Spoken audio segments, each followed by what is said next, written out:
Happy Friday. It is September the 20th, 2024. And on the way today, I've got 2 player props in the marquee college football matchup. And I also have 1 baseball winner for you guys. This is the free 3. Let's get into it. What's up, guys? It's your boy Noble Living back with another DYF Bets video where I'm breaking down my favorite picks and plays of the day as you're just trying to get to the bag together and make some money. Thursday night football yesterday did not go the way that I wanted it to go. I told you guys it wasn't my favorite game on the board to handicap, and rightfully so.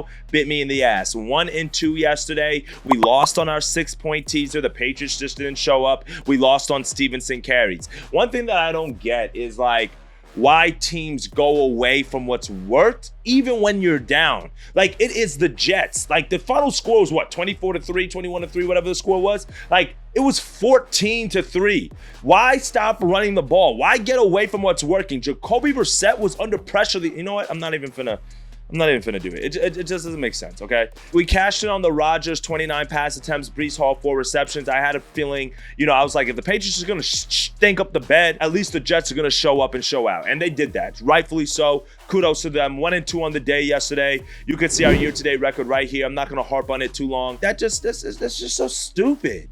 That's just like, they literally did not hand the ball to their running back, who has been eating up defenses alive over the first 2 weeks. For today, if you haven't smashed that subscribe button, smash that subscribe button, okay, guys? We're gonna be here every single day on the channel. I've got college football on the way today, college football slate tomorrow, NFL on Sunday. You guys know how we're coming. Reels on the weekends, full videos during the week. We're going to keep the momentum going, and I have new content on the way. You guys are going to be excited for that. We've been traveling to different stadiums, visiting different fans, interviewing passionate sports bettors, interviewing passionate fans. Tomorrow, I'm going to be boots on the ground at Clemson University. Excited for that, to be in Death Valley for the first time. So make sure you guys are tapped into the channel, hitting that subscribe button so you can stay up to date on the latest videos that we're dropping. Let's dive into these winners for today.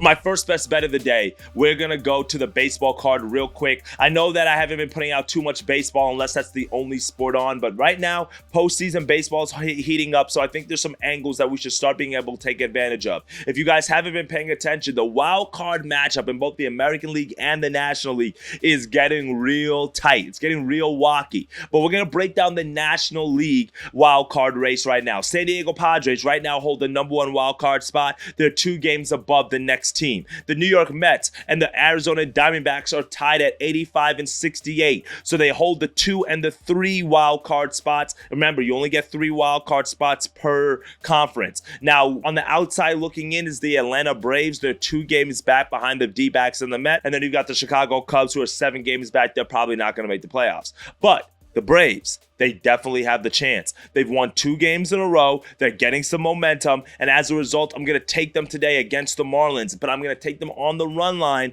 -1.5, -110 odds. I typically don't like laying this type of juice with a run line bet, but you have to take the Braves here because of what is on the line. Not only do they have a divisional opponent, but like I said, they're 2 games behind. They're 2 games back before that last wild card spot. So they really need to win every single game. And this is a great opportunity for them to win this game against a Marlins team that absolutely sucks, okay? Last night, the Braves won 15-3 against the Reds. Shout out to Chris Sale. Great performance there from that team. But the Marlins, they were all over the news last night, but not for the reasons why you think they were. It's because they were on every single highlight because Shohei Ohtani went absolutely crazy. 6 for 6 at the plate to go with 3 home runs, 10 RBIs, 2 stolen bases, 4 runs. I mean, that stat line is just absolutely yonkers. And when you think about the Braves are coming off a performance themselves where they scored 15 runs, there's nothing in my spirit right now that wants to back this Marlins team. They've packed it up. They're ready for the offseason, but the Braves still have a lot to play for. The Braves are 41 and 37 on the road. Meanwhile, the Marlins are 29 and 49 at home, so that doesn't tell us too much. But when you look at the pitching matchup here, we've got Charlie Morton on the mound for the Braves, and then you got Valente Belezo on the mound for the Marlins. Charlie Morton this year has not been too bad. 8-8 on the year with a 4.01 ERA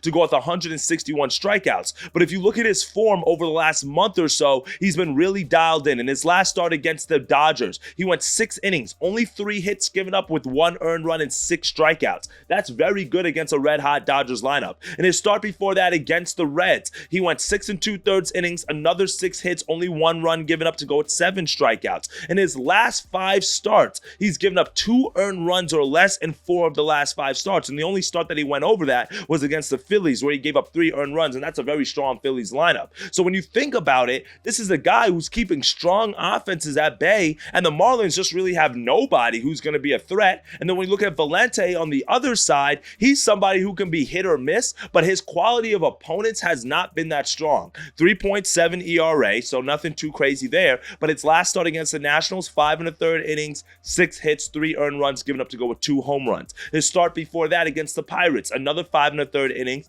another home run given up.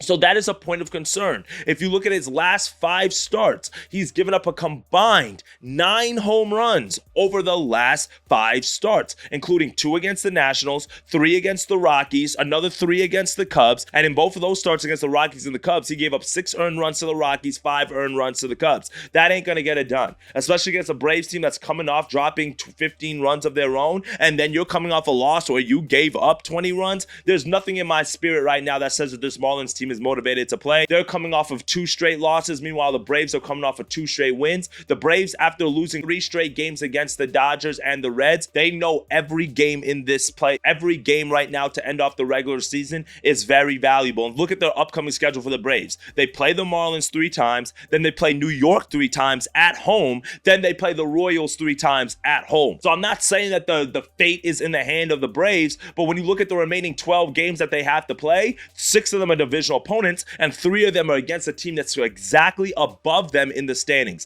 This is a game the Braves can't lose. Give me them on the run line here. -1.5 is our first pick of the day. Now, for our second best bet of the day, we're going to go over to the college football slate. We have 3 good Friday night games on tonight. I'm only going to handicap one of them, and we're going to go to the Syracuse and Stanford matchup. That's such a weird conference thing to say. Syracuse, which is in New York, Stanford, which is in California. You're telling me this is an ACC conference matchup? I mean, things are just crazy now in this college football landscape, but either way, we got a good game on tonight, and we're going to handicap it. I think that Syracuse wins this game. Do they cover that 8.5 point spread? I'm not 100% sure. I lean that way, but because of that, there's 2 player props that I'm going to take advantage of in this matchup. The first one is Mr. Kyle McCord, over 298 passing yards, -110 odds. I know this is a high total. If you're like, no, but you're saying this guy's going to throw for 300 yards, what are you talking about? Yes, I do think he's going to throw for 300 yards, okay? Let's look at it. Kyle McCord, if that name sounds familiar to you guys because you guys are college football fans, then you understand that he was the quarterback last year at Ohio State. He had a really good career there at Ohio State. He was backing up C.J. Stroud. He got the keys last year to the reins. They did not do too bad. I mean, they underperformed a little bit, but they didn't do too bad. But now when he came into the offseason this year, there were still question marks around whether he was going to be the starting quarterback or not. Kyle McCord said, I don't want to take that chance. I ain't going to be a backup again. So what am I going to do? I'm going to transfer to Syracuse. And ever since he's transferred to Syracuse, he's been a lightning bolt of energy for this program. He's been absolutely stellar in his first 2 starts. 2 outright wins for Syracuse, including a ranked win against Georgia Tech in their last matchup, 31-28. But the numbers is why I like Kyle McCord. His first start against Ohio, 27 for 39, 354 yards on 69% completion rate. In his second game against Georgia Tech, 46 attempts, 381 passing yards on another 69% from completion rate. That's the type of numbers that Kyle McCord is giving you. When you look at it over the 2 starts, he's averaging 368 yards through the air to go with 8 touchdowns and only 2 interceptions. Granted, one of the opponents was Ohio, which you can't really, say too much. They're a mid-major school. But Georgia Tech, that was coming off of that great win against Florida State, that tells me a lot. And Kyle McCord, he's been able to get this offense for Syracuse to march up and down the field. They're averaging 34.5 points a game. And now you're facing a Stanford Cardinals defense. Keep in mind, guys, that last year, Stanford had the #1 worst pass defense in all of college football. If you've been a fan of the channel, then you guys remember back in game 1, we had taken TCU's quarterback Hooker to go over 300 yards, and he flew over that total. I think he had like 350 or something in that game. So we didn't have to sweat it out. Same type of thing here as well. I think that Kyle McCord's going to be able to get it done. This is not a defense that got anybody from the transfer portal to give us any more confidence in their passing defense. Right now, they're ranked 118th in all of college football in terms of their secondary and pass defense. They're giving up about 279 yards per game, and one of those games was against an FCS school in Cal Poly, so that's not really saying a whole lot, right? So for me, this is a matchup where Syracuse is going to be at home. Stanford has to travel all the way across the country to get over here. I lean Syracuse on the spread, but I'm going to take Kyle McCord to get his passing yards. He is the engine that drives this offense for the Syracuse team. I know it's a high total, but this is one that I see him playing the entire game. He's not like he's going to get pulled early. You know, it's a conference matchup, so I'm expecting it to be at least around 2 touchdowns or so, even if they are covering the spread. And if they do happen to blow him out, then it's going to happen through the air as well. Kyle McCord, over 298 passing yards. He's flown over in his first 2 games. No reason why he shouldn't do it again today. This is a Stanford Cardinals defense that I'm going to continue to fade as long as we can keep getting good numbers on them. For our third and final pick of the day, we're going to go to the other side of the ball. We're going to take the Stanford Cardinals quarterback here,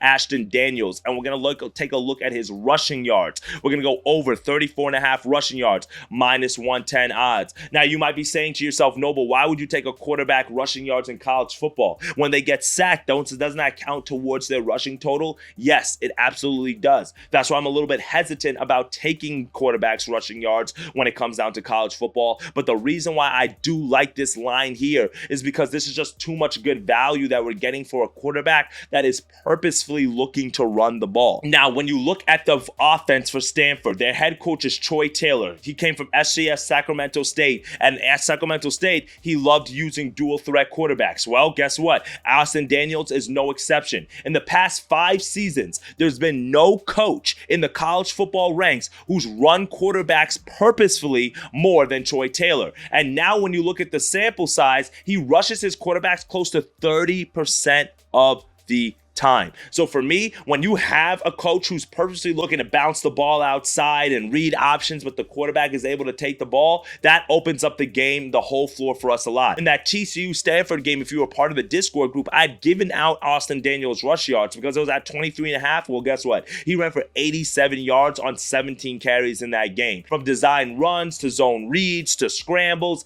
anything can Ashton Daniels do out there. And it also helps that he's not the best at throwing the ball either, and they don't have a whole bunch of wide receivers that can catch it or gain a lot of separation. So that gives me confidence as well that he's going to be able to carry the ball here as well. Against Cal Poly, he only had 41 yards on 9 carries, but that's because he only played about half the game. He was pulled there because Stanford was up by so much. Now, if you're worried about the Syracuse defensive line and the pass rush here, and you're going to say, no, but what if them get sacks and that eats at the total? I'm not necessarily worried about that. Ohio's Parker Navarro, he was more of a pocket quarterback, so he didn't really do too much, but he only took 4 sacks and he still was able to get 40 yards total in that game. Meanwhile, the dual quarterback for Georgia Tech, Haynes King, he wasn't sacked at all in that matchup, and he only carried the ball for 6 times, which was way less than that he did against Florida State. But guess what? He still picked up 67 yards. So this is a defense for Syracuse on the defensive line that we have to be a little bit weary of. They run soft zone coverage. They're ranked 117th in coverage. They like to play cover 3 or quarters, which is now what allows the defense to kind of take 1 or 2 steps back, which is perfect for somebody like Daniels who can rack up some rushing yards, who get out on those zone reads, run between the tackles. When you have receivers blocking for you,